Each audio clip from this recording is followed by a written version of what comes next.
በሁለተኛ ዙር የሻምፒዮንስ ሊግ የጥሎ ማለፍ ጨዋታ አርሰናል ባየር ሌቨርኩሰንን በፍላይ ኤምሬትስ የሚያስተናግድ ይሆናል።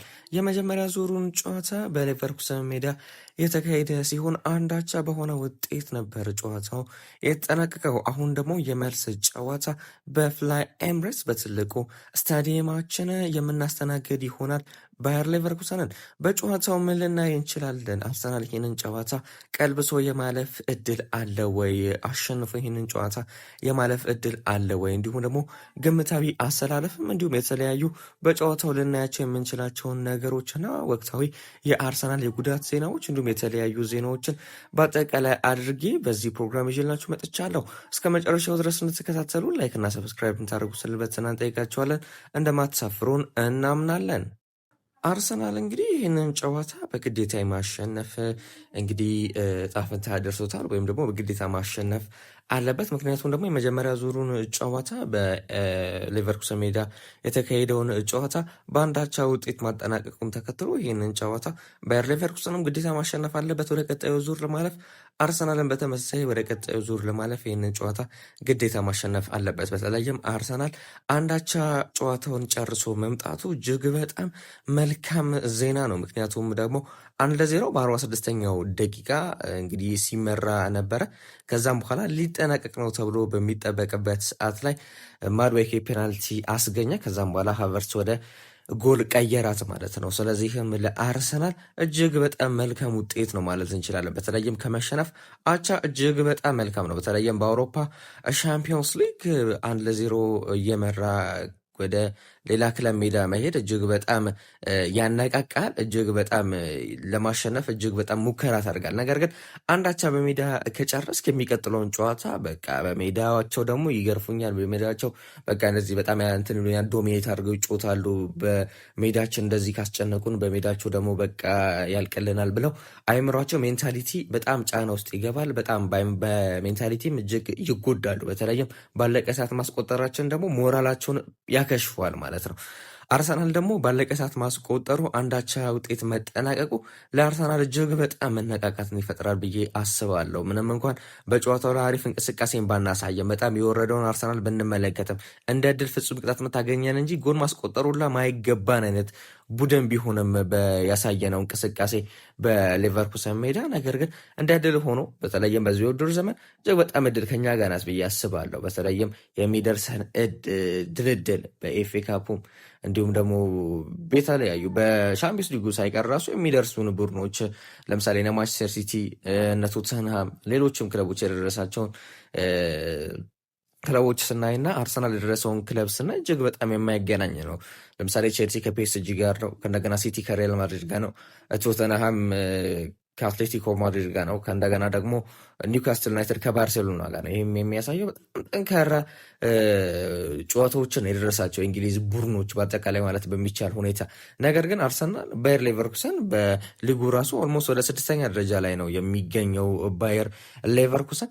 እንዲሁም ደግሞ ባየር ሌቨርኩሰን ካሸነፈን በኋላ የሚገጥመን የቦዶ ግሊምት እና የስፖርቲንግ ሊዝበን የስፖርቲንግ ሲፒ አሸናፊ ነው። እንግዲህ ከሁለት አንዱ አሸናፊዎች አርሰናልን የሚገጥም ይሆናል። አርሰናል ሌቨርኩሰን አሸንፎ ወደ ቀጣዩ ዙር ሲያልፍ ማለት ነው። ስለዚህም አርሰናል በአንጻራዊነት በጣም በጣም እድል አለው ማለት እንችላለን። እንዲሁም ደግሞ አንዳቻ መጠናቀቁ ይሄ ጨዋታ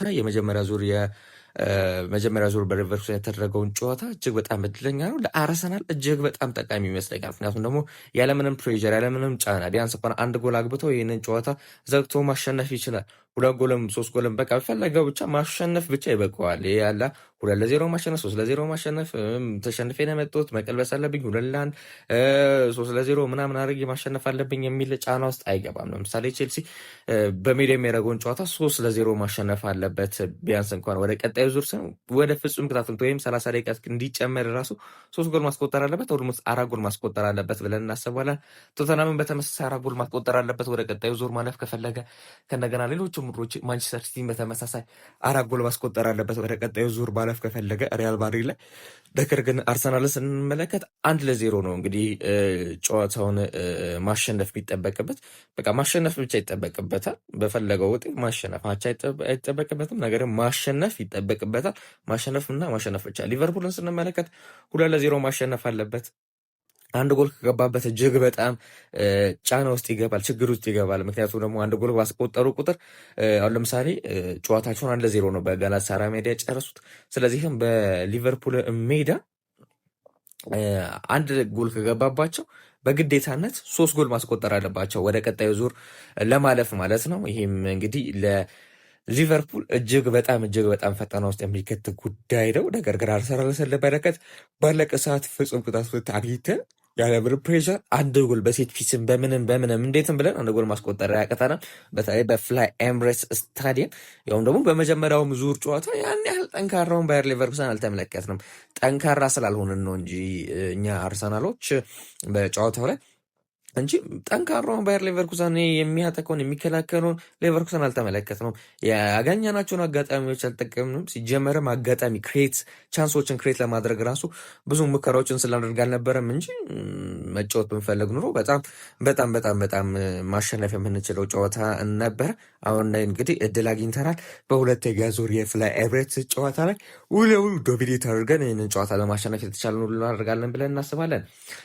እንግዲህ ግምታዊ አሰላለፍ እንመልከት። በዚህ ጨዋታ ላይ አሰልጣኝ ሚኬል አርቴታ ምን አይነት አሰላለፍን ይዞ ይገባል የሚለውን ጉዳይ ስንመለከት በግብ ጠባቂ በኩል እንደተለመደው ዴቪድ ራያ ያሰለፋል ተብሎ ይጠበቃል። ሳሊባና ጋብርኤል ይጣመራሉ ተብሎ ይጠበቃል። በሴንተር ባክ ቦታ ላይ ሂንካፔና ቤን ዋይት፣ በተለይም በግራ በኩል ሂንካፔ፣ ከዛም በኋላ በቀኝ በኩል ደግሞ ከቲምበር ይልቅ ቤን ዋይት የሚሰለፍበት እድል አለ ተብሎ እየተነሳ ይገኛል። በተለይም ቲምበር ተጎድቶ ተቀይሮ እንደወጣ ይታወቃል። ስለዚህም አሁን ላይ በዚህ ጨዋታ ላይ ቤን ዋይት ይሰለፋል ተብሎ ይጠበቃል። ቲምበር ፊት የሚሆን ከሆነ ደግሞ ቲምበር የሚሰለፍበት እድል አለ። አሊያም ደግሞ ሞስኬራን በዚህ ቦታ ላይ ሊሰለፍ ይችላል። ነገር ግን አሁን ላይ እድል ማግኘት ስላለበት ቤን ዋይት እንደዚህ አይነት ጨዋታዎች ላይ ካልተሰለፈ፣ ቲምበር እየተጎዳ ካልተሰለፈ መቼ ሊሰለፍ ነው እየተጫዋች? ስለዚህም ቤን ዋይት በዚህ ጨዋታ ላይ ልንመለከተው እንችላለን። ሞር በማጥቃቱ ነገር ከቲምበር የተሻለ ነው ብዬ አስባለሁ። ቤን ዋይት ሪስክን በመውሰድ አኳያ እንዲሁም ደግሞ ሞር በማጥቃት በቃ ትክክለኛ